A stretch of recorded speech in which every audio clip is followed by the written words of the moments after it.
Hello guys, good afternoon everybody and welcome to Sure 60 platform and today's discussion QIP. So very important discussion and definitely lots of questions can give you more and more benefits if you are a little bit alert and definitely meticulously watching each and every questions and analysis. That's a very important thing. I would like to draw your attention, select the option that can be used as a one word substitute. One word substitute. Question is gradual recovery of health and strength. आप बहुत लंबे समय से अगर बीमार रहते हैं और फिर धीरे धीरे आप ठीक होने लगते हैं तो उसे हम कॉन्विलेसेंस कहते हैं. कॉन्विलेसेंस का मतलब होता है स्वास्थ्य में धीरे धीरे सुधार होना, ग्रेजुअल रिकवरी करना हेल्थ में. पोटेंसी नहीं होगा क्योंकि पोटेंसी का मतलब होता है पावर, पोटेंट से पोटेंसी बना है. बेनिफैक्शन भी नहीं होगा, कहीं ना कहीं बेनिफैक्टर से बना है. ये बेनिफैक्शन नाउन है जो फायदा पहुंचाने वाला. और रेजुविनेशन भी नहीं होगा क्योंकि रेजुविनेशन का मतलब होता है रेजुविनेट करना, फिर से तरोताजा करना अपने को. कोई भी चीज जैसे डिक्लाइन हो गया या फेलियर हो गया उसमें, ये हेल्थ के लिए नहीं, ये किसी भी सेंस में यूज हो सकता है, लेकिन ये पर्टिकुलरली हेल्थ के सेंस में यूज होता है. नेक्स्ट क्वेश्चन है select the most appropriate antonym of the word given. Nefarious. Nefarious का अपोजिट क्या होगा? तो नेफेरियस का मतलब होता है दुष्ट. नेफेरियस मीन्स क्या होता है? दुष्ट, इविल, विक्ड. तो सिनिस्टर. तो डेफिनेटली इसका एंटोनिम आपको फाइंड आउट करना है. तो ट्रेचरस तो होगा नहीं क्योंकि ये भी विश्वासघाती है. एनबियस भी नहीं होगा. एनबियस का मतलब होता है जो चीज से जेलस होता है कोई आदमी, तो उसे हम एनबियस कहते हैं. परफिडियस भी नहीं होगा. परफिडियस मीन्स होता है डिसलॉयल, अनफेथफुल. तो आपका आंसर्स अपोजिट बताना है नेफेरियस का. तो ये पॉजिटिव वर्ड है, पायस हो जाएगा. पायस का मतलब होता है होली, HOLY, होली. पायस का मतलब होता है. तो डेफिनेटली यहां पे पायस मीन्स होली, HOLY, होली. तो डेफिनेटली आपका आंसर ए होगा एज एंटोनिम. नेक्स्ट है select the incorrectly spelled word. तो देखिए आर्बिट्रेरी का स्पेलिंग सही है, फैब्रिक का भी स्पेलिंग सही है, कन्विक्शन का सही है, एग्रीमेंट का स्पेलिंग गलत है. AGREEMENT,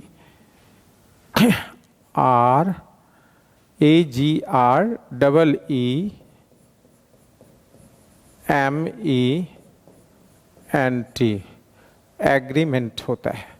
ये आपका सही स्पेलिंग है. AGREEMENT, agreement. तो एग्रीमेंट का स्पेलिंग जो है गलत है. नेक्स्ट है select the most appropriate given idiom. ये ईडियम है ऑन द बॉल.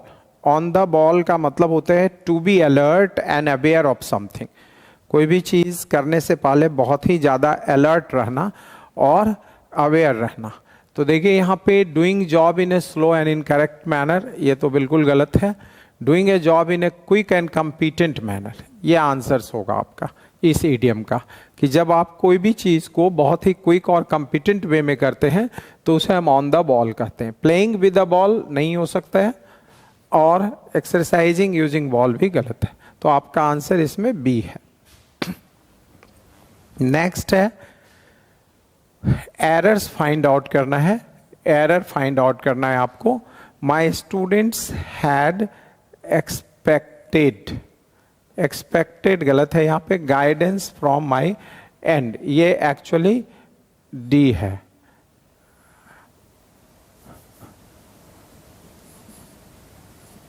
एंड यहाँ लिखना है आपको फ्रॉम माई एंड. तो माई स्टूडेंट्स हैड एक्सपेक्टेड होगा. यहाँ पे एक्सपेक्टेड यूज करना है आपको. EXPECTED, expected. क्यों? क्योंकि हैड प्लस V3 का यूज हम करते हैं, इसलिए यहां पे एक्सपेक्टेड यूज करेंगे आप। नेक्स्ट है select the option that can be used as a one word substitute for the given, capable of being bent or pulled into different shapes। जब आप कोई भी मेटल को अपने तरीके से उसे ढाल देते हैं, चाहे वो आप सभी जानते हैं, जिसको हम अगर कोई मेटल बहुत ही फ्लैक्सिबिलिटी के साथ उसको हम शेप डिफरेंट शेप में ला सकते हैं तो उसे हम डक्टाइल कहते हैं। डक्टाइल जैसे गोल्ड क्या है, डक्टाइल मेटल है, तो यहाँ पे हम डक्टाइल का यूज करेंगे जो इसे कहीं ना कहीं ये करता है, तो हमारा आंसर डक्टाइल है। फिर लिद का क्या मतलब है, लिद और लिसोम ये दोनों, और ये आपका विलो, ये सब पर्सन से रिलेटेड है। लिद भी पर्सन से रिलेटेड है, ये भी पर्सन से रिलेटेड है, लिसोम भी पर्सन से रिलेटेड और विलो भी। इन सब का मतलब होता है, लिद और लिसोम का मतलब होते हैं जो बहुत ही ग्रेसफुल पर्सनालिटी है, थिन है, स्लिम है और ग्रेसफुल है, उसे हम लिसोम भी कहते हैं और लिद भी कहते हैं। विलो का मतलब है जो टॉल है, जिसका फिजिक बहुत ही टॉल है पर्सनालिटी में और थिन है, उसे हम विलो करते हैं। तो लिद और लिद हो गया आपका, और विलोई हो गया और लिसोम हो गया, ये तीनों जो है पर्सन से रिलेटेड है और उसके पर्सनालिटी से, उसके फिजिक्स से रिलेटेड है इसलिए। और डक्टाइल जो है कोई भी मेटल जिसको हम फ्लेक्सिबिलिटी के साथ कोई और शेप में, डिफरेंट शेप में ला सकें, उसे हम डक्टाइल कहते हैं। तो यहाँ पे आंसर डक्टाइल होगा। अब आइए select the option that express the given in passive voice. यहां सेंटेंस है आपका, ये सेंटेंस है कि he did not eat a single morsel. Morsel का मतलब होता है निवाला, mouthful. Morsel means mouthful of food. Morsel का मतलब ही होता है MOUTHFUL, माउथफुल, मॉर्सेल का meaning. Of food at his daughter's wedding. तो देखिए इसको, ये ऑलरेडी सिंपल पास्ट में है जो एक्टिव है, ये पूरा सेंटेंस किस में है, ये एक्टिव में है। अब इसका पैसिव बनाना है। तो देखिए अ single morsel of food is not eaten यहां लिखा गया है, तो ये ऐसा ही गलत हो गया। A single morsel of food was not eaten by him at his daughter's wedding. A single morsel of food can not be eaten है, तो ये भी गलत है आपका, क्योंकि यहाँ कैन नॉट आ गया। A single morsel of food was not being, अब यहाँ was not being है, ये being यूज हो गया, तो इसलिए भी ये गलत हो गया। तो बहुत ही आसान हो गया क्योंकि ये सिंपल पास्ट है, जो आपका एक्टिव सेंटेंस है वो सिंपल पास्ट में है, तो इसका पैसिव जो होगा वो ये होगा बी।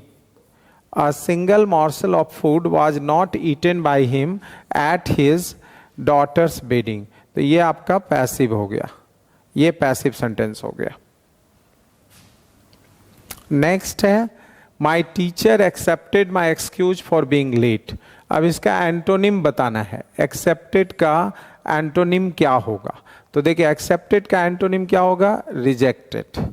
एक्सेप्टेड मीन्स क्या होता है, स्वीकार करना, रिजेक्ट मीन्स खारिज कर देना। ट्रस्टेड होगा नहीं, ट्रस्ट से बना है, विश्वास से। एग्रीड नहीं होगा क्योंकि ये सेम मीनिंग हो जाएगा।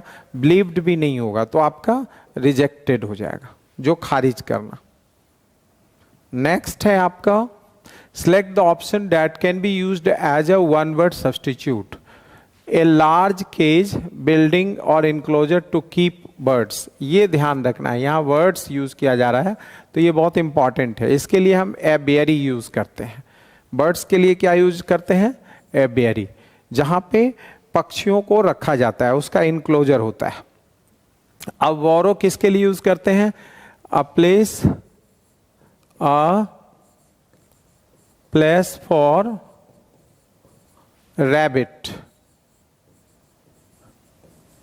अ प्लेस फॉर रैबिट है ये और एपेरी किसके लिए, बीज के लिए, पेरिस बीज के लिए। और डॉर्मेट्री ए लार्ज रूम है जहां लार्ज नंबर ऑफ पर्सन्स रहते हैं, कोई भी स्कूल और कॉलेज में, उसको हम डॉर्मेट्री कहते हैं। जहाँ पे एक लार्ज बेडरूम होता है, जहाँ पे लार्ज नंबर ऑफ पर्सन्स रह सकते हैं, कोई कॉलेज, इंस्टीट्यूशन, कहीं भी, तो उसे हम डॉर्मेट्री कहते हैं। तो ये आपका आंसर क्या है?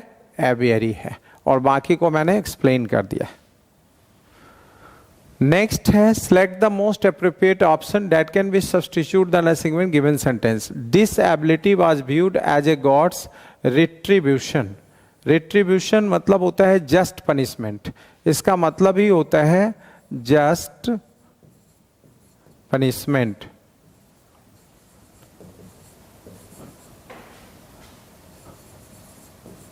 जस्ट पनिशमेंट होता है इसका मतलब, इसका मतलब है जस्ट पनिश, PUNISHMENT। तो जस्ट पनिशमेंट का मतलब हुआ कि जो डिजर्व करता है पनिशमेंट। तो देखिए यहाँ पे revenge for legal works wrong, pay back for doing help wrong, wrong. इसका आंसर हो जाएगा पनिशमेंट फॉर रॉन्ग डूइंग, इस ऑप्शंस के अकॉर्डिंग। और यहां मैंने एक्सप्लेनेशन दे दिया है इसका। कोई भी आप गलत काम करते हैं तो वो अगर आपको सजा उसका मिलता है तो वो न्यायपूर्ण है और आप डिजर्व करते हैं क्योंकि आपने गलती की है उस तरह का, तो उसी को हम बोलते हैं रिट्रीब्यूशन। नेक्स्ट है select the appropriate idiom for the given sentence. I was very excited about my new assignment. I sent the email without the required attachment. What have I done? कहते हैं कि जब कोई भी व्यक्ति बहुत जल्दीबाजी में, हड़बड़ी में, बिना सोचे समझे कोई भी चीज़ पर निष्कर्ष पे पहुंच जाता है और डिसीजन ले लेता है या कोई काम कर देता है क्विक सक्सेशन में, तो उसे कहते हैं। तो देखिए यहाँ पे जो है कि कौन सा इसमें आप यूज करेंगे, तो जंप्ड द गन, इसका आंसर होगा jumped the gun, jumped the gun, जिसका मतलब है कि quick, without giving thought, without giving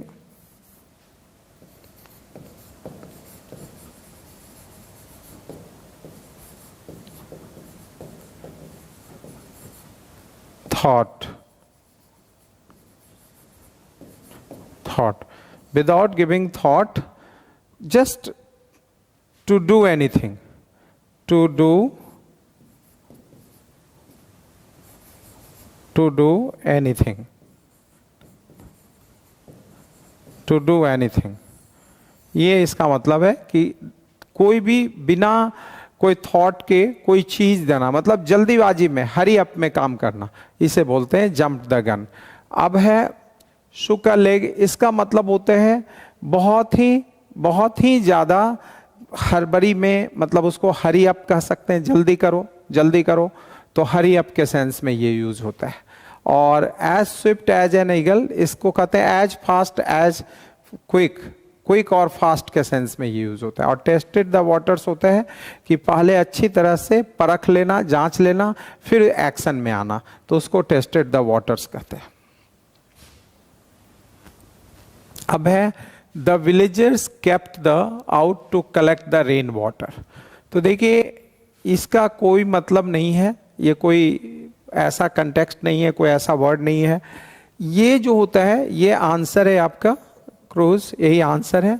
इसका मतलब होता है एक काइंड ऑफ पॉट और कंटेनर जिसको में हम रीस्टोर करते हैं लिक्विड, कोई भी वाटर हो या ऑयल हो या कोई भी चीज़, एक प्रकार का बर्तन है, एक प्रकार का कंटेनर है जिसमें हम कुछ भी बाहर जैसे रख देते हैं तो रेन वाटर हम रीस्टोर कर सकते हैं और कोई भी चीज़ रीस्टोर कर सकते हैं, तो वो क्रूज होता है। और इस क्रू का मतलब होता है, ये जो क्रूज होता है ये मेंबर, जो शिप मेंबर्स होते हैं, जो शिप पे होते हैं या जहाज पे या बोट पे, नाव पे होते हैं, उसको क्रू कहते हैं, क्रू मेंबर्स।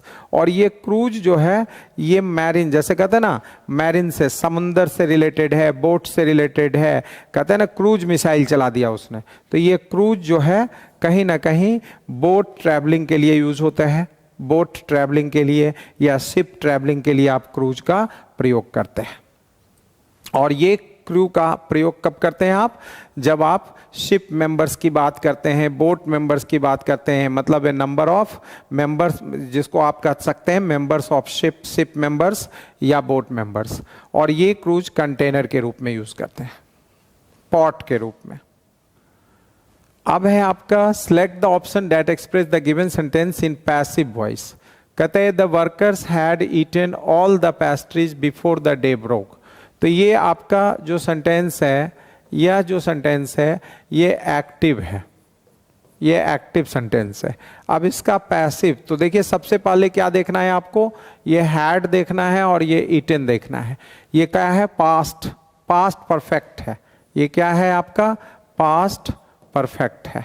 जब ये पास्ट परफेक्ट है तो डेफिनेटली इसका जो पैसिव बनेगा पास्ट परफेक्ट के थ्रू ही बनेगा, और उसमें बीन आना बहुत जरूरी है। तो देखिए all the pastries were being eaten, यहाँ क्या आ रहा है? वर बीइंग ईटन, इसलिए ये गलत है।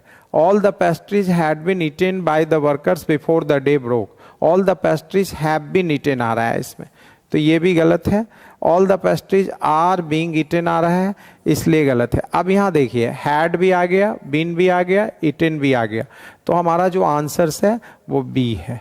ये करेक्ट आंसर्स है, हैड बीन ईटन, क्योंकि पास्ट परफेक्ट का जब आप पैसिव बनाएंगे तो उसमें बीन आ जाएगा, हैड तो रहेगा ही रहेगा, प्लस बीन रहेगा, प्लस V3 रहेगा, तो that's why this is correct answer. अब नेक्स्ट आइए, sentence of a paragraph are given. सबसे पहले है कि both Ratan and Moti were idlers and did not work. सबसे पहले हमें देखना है कि इसमें क्या इंपॉर्टेंट चीज जो है हमें ये बता रहा है। कहता है both Ratan and Moti were idlers and did not work, ठीक है जी। उसके बाद है Ratan and Moti wives would work hard and would earn the bread for their family. And उसके बाद आपका है कि their wives had introduced order and industry in the house. सबसे फर्स्ट जो आएगा वो आएगा ए, क्योंकि यहां से हम स्टार्ट करेंगे। Both Ratan and Moti were idler, idlers means होता है लेजी,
हाँ अब आ गया।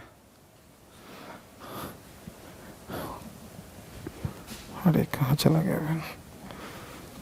Okay, so this is a very easy to answer. Next, identify the sentence with correct spelling.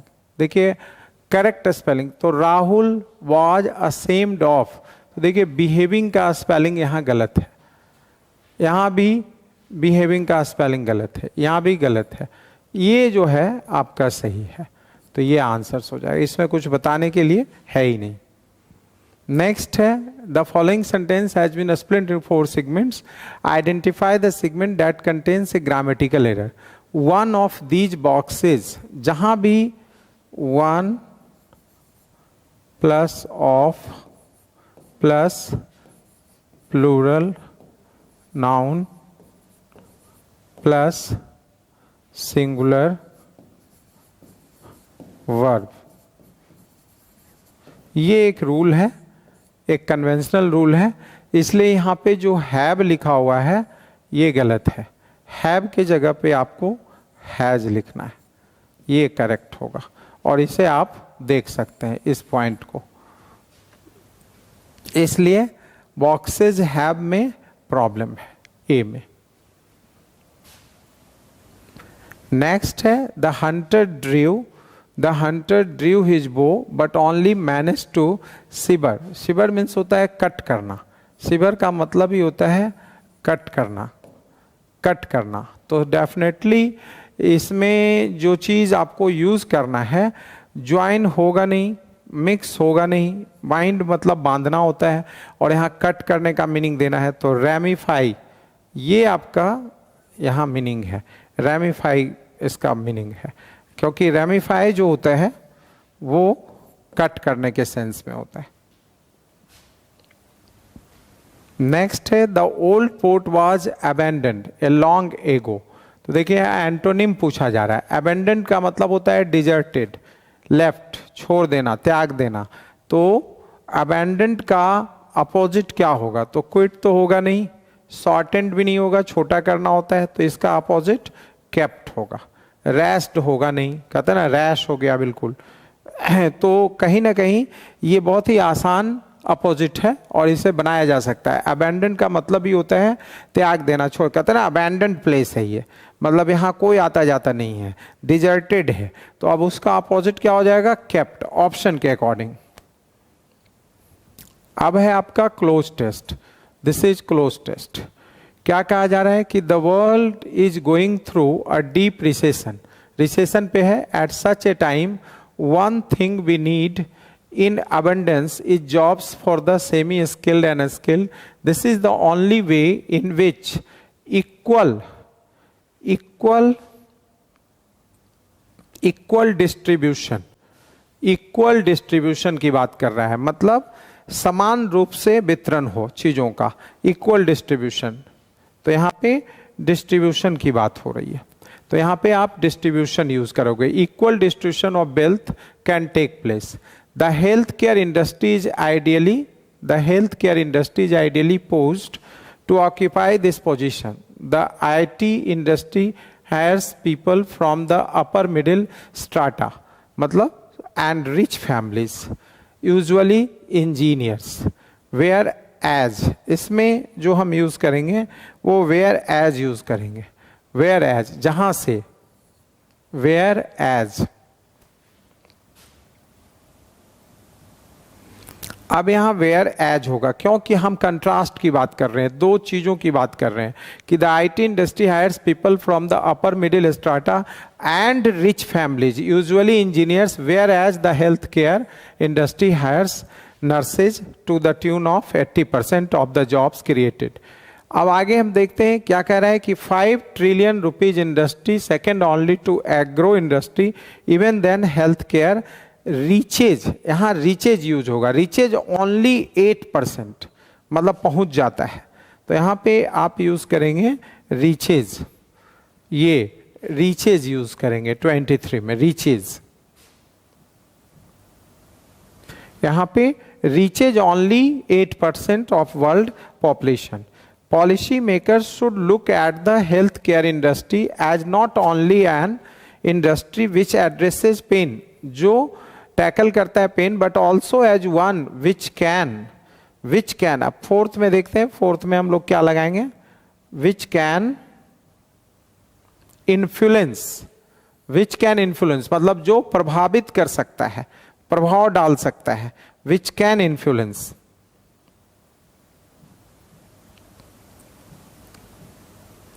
Which can influence, यहां पे विच कैन इन्फ्लुएंस द इकोनॉमी, किससे प्रभावित कर सकता है, किस पर प्रभाव डाल सकता है, अर्थव्यवस्था पे।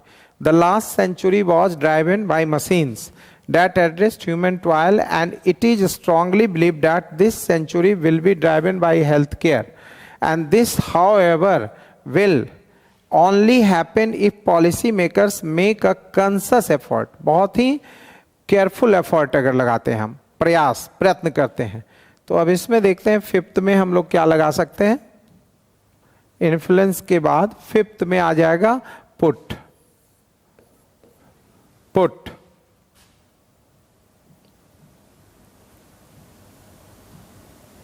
यहां पे हम लगाएंगे conscious effort to put the right policies in place सून।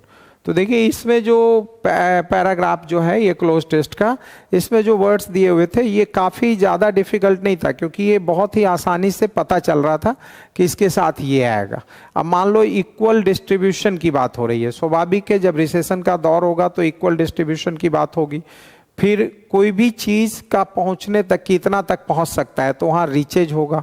अगर मान लीजिए आपका है कि ये चीज़ से इकोनॉमी पे प्रभाव पड़ता है, इम्पैक्ट पड़ता है, तो वहाँ इन्फ्लुएंस होगा, क्योंकि इन्फ्लुएंस जो है हमेशा पॉजिटिव वे में होता है। और अगर एडवर्स होता तो बुरा प्रभाव के लिए, कि एडवर्सली अफेक्टेड, जिसको हम अफेक्ट कहते हैं। तो डेफिनेटली ये जो पैराग्राफ है वो ज़्यादा डिफिकल्ट नहीं था, मतलब बहुत ही आसान था, और इसमें आप लोग अच्छा कर सकते हो अगर आप वोकैब्स को, जो ऑप्शंस दिए हुए हैं उसको सही से आप अगर देखते हो तो। That's all about. So that's all about the discussion of QIP. Thank you very much for attending the discussion.